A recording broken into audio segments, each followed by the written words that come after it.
Boa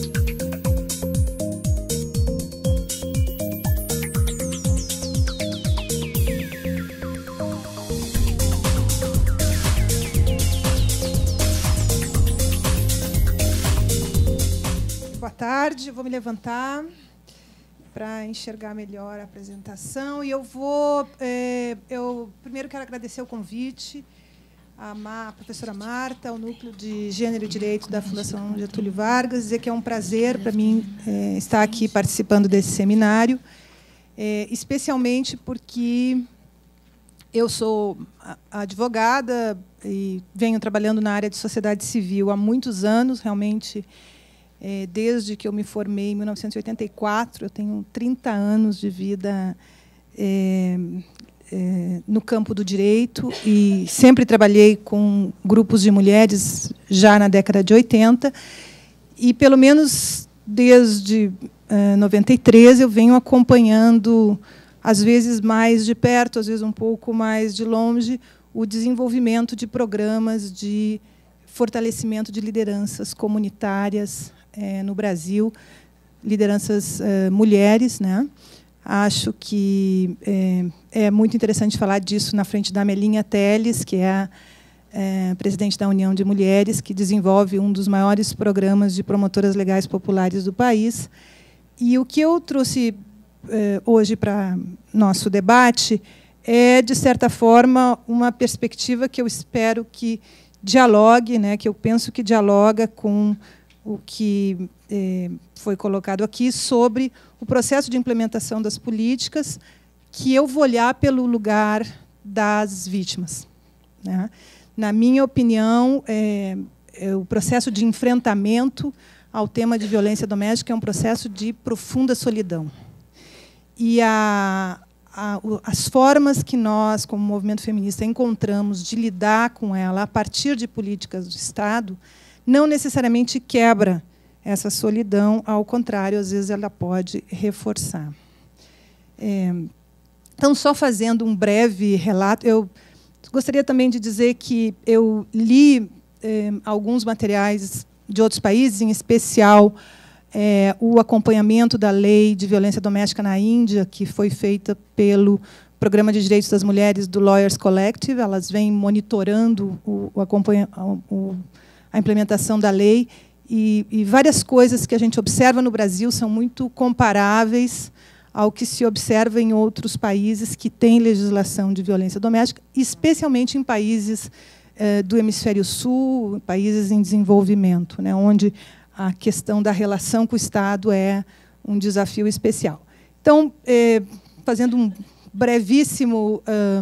uma brevíssima linha de tempo das leis e políticas públicas no Brasil, este processo ele começa com a primeira Delegacia da Mulher em 85. Acho que, como se levantou aqui, o tema de responder à demanda da violência a partir da orientação da polícia, ela acabou cunhando um caminho, definindo um caminho para o movimento de mulheres no país, de enquadramento criminal, leis criminais, diálogo com as políticas de segurança, que, enfim, 30 anos depois a gente pode avaliar com mais propriedade e repensar como efetivamente a gente está fazendo, e foi demonstrado nessa mesa. Agora, isso tem um segmento, né, com criação de centros de referência, casas-abrigos, a própria lei, os juizados, patrulhas em alguns estados do país, que, como a Carmen Campos colocou, são um conjunto de serviços existentes, porém muito insuficientes, quando não ineficientes, para atender à demanda. Por outro lado, eu queria ver a outra face dessa moeda, que é quais foram as propostas e qual foi a movimentação que o movimento de mulheres, incluindo os grupos, a pesquisa, as pessoas que estavam dentro de órgãos de conselhos de Estado, foram pautando nesse sentido de enfrentamento da violência, né? Eu acho que essa é uma discussão que começa nos anos 70 com os grupos autônomos. O primeiro serviço, ou primeira ação organizada nesse campo foi a criação do SOS aqui em São Paulo, A Jacira Mello está aqui como testemunha dessa larga experiência, já foi uma das fundadoras do SOS no final dos anos 70, início dos anos 80, e toda uma organização de iniciativas para propor mudanças legais, campanhas, denúncias, a própria advocacia feminista, e o debate sobre organização comunitária, o movimento por creches, a criação dos programas de promotoras legais populares, que hoje estão nos 27 estados, não tem nenhum edital público de fundos de fomento que não tenha, pelo menos... Eu sei porque sou da diretoria do Fundo Brasil Direitos Humanos, analiso projetos que vêm para outros fundos, sempre tem 5, 6, 7 propostas de promotoras legais populares em todos os estados. Então, tem uma rede, né, a própria Articulação de Mulheres Brasileiras, uma forte rede de movimento de mulheres no país. E mesmo a Lei Maria da Penha, ela foi resultado de ativismo feminista, né? A Lei Maria da Penha é resultado de um caso apresentado pelo CEGIL e pelo CLADEM na Comissão Interamericana de Direitos Humanos. Tinham projetos de violência doméstica parados no Congresso há pelo menos 25 anos. Foi a condenação do Brasil num caso internacional de direitos humanos que proporcionou, que alavancou e que pressionou o governo a ter também mais engajamento no envio, aprovação de uma proposta de lei no Congresso Nacional e posterior criação de serviços, né, como parte da decisão da Corte. Então, não foi também a mudança legislativa, ela vem acompanhada de muitas estratégias. Então, pensando que a gente tem um conjunto de políticas, uma lei, mais de uma lei, inclusive, e tem, ao mesmo tempo, um movimento de mulheres que é muito ativo no campo do combate à violência, enfim, qual é o desafio? E aí eu acho que esse é também um desafio intelectual, né, que se coloca. Eu acho que, na minha opinião, essa é a minha perspectiva, a implementação da lei exige da vítima protagonismo e resiliência. Quem é que movimenta a implementação da lei? A vítima. Essa mulher que está numa situação de violência por muitos anos, a dona Elizabeth, que toma calmante, que perdeu uma filha, que o sujeito bebe, etc. Bom, um dia ela tem que ter uma capacidade, entender que ela é protagonista desse processo, que, se ela não fizer alguma coisa, não vai mudar, e ela tem que ter uma capacidade de movimentar enfrentar essa adversidade de forma serena e firme, né?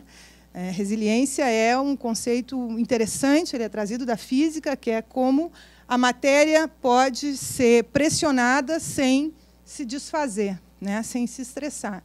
Então, o que a gente está esperando do conjunto de mulheres, as milhares de mulheres que buscam serviços de justiça, é que ela seja capaz de resistir a uma forte adversidade, que é, muitas vezes, violência sexual, humilhação, espancamento, ameaça sobre os filhos, violência patrimonial, pensar serenamente o que ela deve fazer e se dirigir aos serviços do Estado para conseguir, como protagonista dessa ação, para conseguir uma resposta. O que a gente vê é que, quando ela se dirige aos serviços de Estado, ela recebe essa resposta que já foi diagnosticada anteriormente.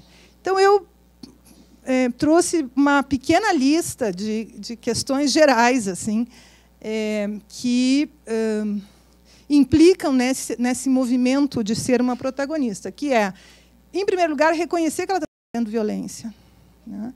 Mesmo que a gente nomine, que a gente tenha uma lei criminalizando, este é um processo de conhecimento de direitos, de identificação do sujeito como um sujeito de direitos dela própria, que não é simples, vocês sabem. Eu, trabalhando em serviço de assistência judiciária na universidade, a gente lida com situações...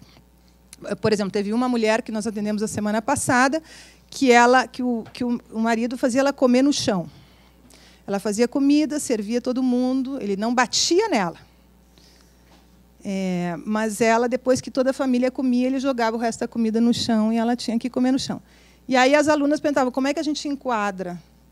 Bom, a lei, né, ela permite, mas esta mulher levou um tempo passando por isso para chegar e dizer, bom, eu acho que isso é violência, né? E a gente sabe, quem trabalha com essas questões, quem pesquisa sobre isso, quanto este talvez seja um processo muito difícil e demorado. Descobrir que a culpa não é dela, mesmo que o juiz diga que é, né? Decidir o que ela deve fazer. Bom, vou denunciar o sujeito, não vou denunciar o sujeito, é pai dos meus filhos, eu quero que ele vá para a cadeia, não quero... saber o que ela deve fazer, né? Buscar os serviços, identificar qual é o serviço certo que ela tem que ir, né? Chegar nesse serviço e enfrentar a indiferença e discriminação, porque ela está contando a história dela, que é dela, mas aquela pessoa que está do outro lado já está ouvindo isso pela 10ª vez no dia. Então, a pessoa também já está achando que aquilo é banal, que o outro, a anterior, era pior, etc. Então, tem que lidar com isso, que é visível. Quem já acompanhou mulheres sabe, né? Terceiro, contar essa história para pessoas desconhecidas, servidores públicos, estão ali pagos para resolver isso. E, por último, aguardar que alguma coisa aconteça. O que muitas vezes acontece é que registra a ocorrência, ganha o boletim, agora a senhora vá para casa e continue lidando com essa situação, porque aí vai para cá, vai para lá, que essa mulher pode entender ou não o que vai acontecer a seguir. Ela pode achar que não vai acontecer nada, como, né, muitas vezes não acontece. Bom, isso traz um debate para a gente, que é a questão da neutralidade da lei, etc., que é um debate ótimo de ser feito no campo do gênero e do direito. E aqui eu queria pontuar 2 colunas de questões, né? Uma delas, que eu acho que as colegas que me antecederam falaram que a própria lei, apesar de ser uma lei voltada especificamente para mulheres, ela própria contém idiosincrasias no conceito de gênero. Se a gente dissesse aqui para nós, essa é uma lei neutra em termos de gênero, porque ela compreende o conceito e é alocado para essa circunstância, já não seria verdadeiro, porque o que ela entende mesmo, e como é que ela opera o conceito das relações de gênero na sociedade, é marcado por discriminações. Mas, partindo do pressuposto que é uma lei só para mulheres, ela, ao não ser possível que uma lei descreva e dê conta dos contextos nos quais ela vai ser aplicada, porque isso não é possível, senão não seria uma lei. A lei ela é genérica, ela pretende ser universalista, né? Então, ao não ser possível que isso esteja introjetado, numa sociedade como a brasileira, a Lei Maria da Penha ela reproduz, reforça diariamente hierarquias de classe, étnicas e raciais. Sempre, né? Essa mulher, e também quem tem algum acompanhamento de casos de mulheres de classe média, sabe a diferença que é o atendimento na delegacia da mulher, se é uma professora universitária ou se é uma diarista, né?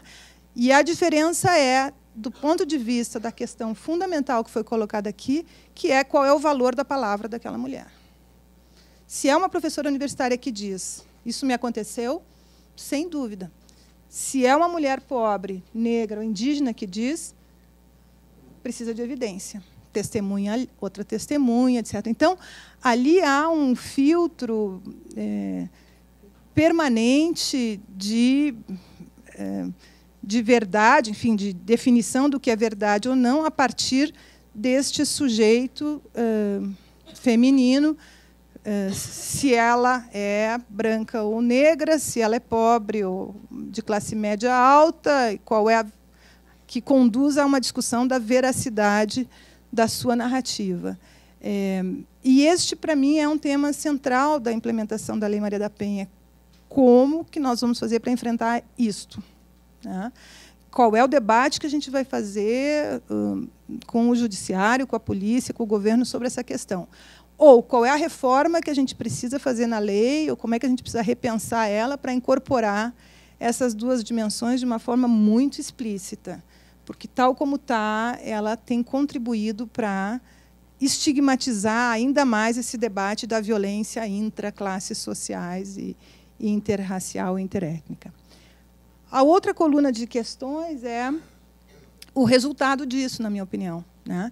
Que é manter padrões de discriminação institucional regulares, seja na polícia, seja na justiça, seja nos serviços de saúde, para onde muitas dessas mulheres têm sido levadas, O tema da individuação, que é que cada caso é um caso e você tem que tratar disso sozinha, né? E o reforço, portanto, deste remédio da solidão, ou seja, o remédio jurídico é devolver a solidão para essa mulher e pretender que ela entenda o que está acontecendo neste caminho todo que ela fez, se arrependa de ter tomado aquele ônibus naquele dia para ir até a delegacia da mulher, porque, no fim, acabou dando em algo que era diferente do que ela esperava. O que isso tem a ver com o título da minha apresentação, que seriam as promotoras legais populares? Eu tomei o exemplo da experiência de promotoras legais populares, que eu acho que as pessoas conhecem, que é a ideia de formação em direitos humanos e direitos das mulheres de lideranças comunitárias, que é uma experiência que acontece no Brasil, mas que acontece na África, com os paralegal comunitários, que acontece em alguns países da Ásia. A Indonésia tem uma experiência forte, a América Latina tem experiências relevantes, e que é pensar a possibilidade, essa era a questão que eu gostaria de trazer, pensar a possibilidade de tanto alterar a lei quanto alterar os programas de implementação da lei, incluindo figuras não estatais, mas de interesse público, não governamentais, mas de interesse público, que seriam quase como conselheiras tutelares associadas à ideia da Lei Maria da Penha. Ou seja, a gente tem pelo menos duas experiências formalizadas no Brasil, que é a defesa de crianças e adolescentes, que conta com um agente comunitário de linha de frente, que são os conselheiros tutelares, para auxiliar no acompanhamento das denúncias, né, e dos procedimentos, e com os agentes comunitários de saúde no campo da saúde comunitária para pensar a prevenção. Então, eu acho que, neste momento de 8 anos de implementação da lei, pensando que estamos lidando com questões que estão fora da nossa governabilidade, que é exatamente as matrizes ideológicas dos profissionais do direito, o tamanho do Brasil, as questões que envolvem o orçamento público, e que essas são questões que a gente pode influenciar um pouco, mas tem uma parte dessa dimensão da vida pública no país e do atendimento às situações de violência sobre as quais a gente pode impactar a médio e longo prazo, mas que, a curto prazo, nós vamos estar trabalhando com um déficit de cidadania para mulheres vítimas de violência. Neste cenário, eu acho que a gente deveria pensar em proposições de melhoria da Lei Maria da Penha. E a minha percepção é que, para quebrar o mecanismo de solidão, individuação, discriminação institucional que as vítimas enfrentam, a gente deveria instituir um lugar de conversa entre pares, formal, como parte da lei, as agentes Maria da Penha, no qual as comunidades, os municípios, os estados pudessem contar com, e, fundamentalmente, essa mulher que, nesse dia, lá tem que tomar uma decisão na vida dela, com algum lugar que ela pudesse ir, conversar, falar, ser informada, que não fosse a polícia, que não fosse imediatamente um funcionário público, né, e que fosse no campo de uma certa paridade mesmo. Há alguns estudos relevantes na ciência política que dizem que o que empodera as pessoas é ter acesso à informação entre seus pares, e não ter acesso a poder em relações hierarquizadas, né, com, por exemplo, servidores públicos ou pessoas de outras classes sociais, que isso desempodera as pessoas, muitas vezes, né, que buscar um serviço público, ao invés de fortalecer ele, enfraquece. Nas situações de violência doméstica, a gente tem observado isso muitas vezes, né? Como ela acaba tendo um efeito bumerangue, ou seja, a iniciativa da mulher acaba se voltando contra ela na medida em que ela é diminuída por esses processos de hierarquias, discriminação institucional, ela perde confiança no sistema, mas perde confiança em si mesma, né? Por que retira a queixa? Por que volta a viver com o agressor? Porque, bom, aquela iniciativa que ela achou que ia dar certo, não deu. Quem já não passou por isso aqui na vida em alguma... Quem é que já não começou um regime numa segunda-feira e desistiu na quarta e se sentiu a última das criaturas? Quem é que não tentou entrar num mestrado, numa seleção, não deu certo, se sentiu péssimo? Bom, este sentimento, né, ele é reforçado pelos mecanismos, na minha opinião, pelos mecanismos institucionais. Então, a gente está, de um lado, ampliando os serviços, que é maravilhoso, eu acho que é importante, acho que a gente tem que conseguir. Por outro lado, é óbvio que a gente tem... essa ampliação de serviço, ele vai criando um rastro de um passivo de culpabilidade, sentimento de fracasso, decepção, que não nos ajudam a fazer rupturas em relação às dinâmicas da violência no Brasil. Eu acho que eu estou concluindo agora, última frase.